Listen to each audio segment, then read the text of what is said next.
მოდით იცით რა ვიკითხოთ, რა იქნება თქვენი კომუნიკაცია, დიალოგი, როდესაც თქვენ ჩაფიქრებული ადამიანი თქვენთან დაბრუნდება.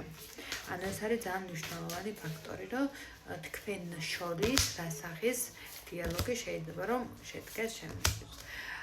აი როგორი სახის დიალოგი იქნება, რო იცი რომ რაღაცები დაუშვა შეცდომა, მაგრამ შეცდომის მიუხედავად აი ბევრჯერ რო გიპატიებიათ ერთმანეთისთვის და რაღაცა იგივე შეცდომა რომ აღარ გინდათ რომ გაიმეოროთ, მაგრამ ეს იგივე შეცდომაც რო არის რაღაცა სწავლის საფასური ერთმანეთისთვის და ის ტკივილი რაც მოგაყენე აღარ მინდა რომ მოგაყენო, რაღაცა მსგავსი ფაქტორი გექნება და ისიც რომ ანალოგიურს გეტყვით და ერთმანეთისადმი რაღაცა ძალიან დიდი ნდობით აღჭურვილები რო ექნები და ემოციურად რომ რაღაცნაირად დაასტაბილურებთ თქვენ თავს და ის გეტყვით რომ ყველაფერი შეუძლია თქვენთან ერთად რომ გადალახოს და თქვენც ანალოგიურად დაუწყებთ საუბარს და აი თითქოს ეს ყველაფერი ნელ-ნელა დალაგდება მერე თქვენ შორის. ანუ მოლაპარაკება წავა რომ ორივე მხარე გამოასწოროთ ის თვისებები, რომელსაც ვერ ასწორებთ.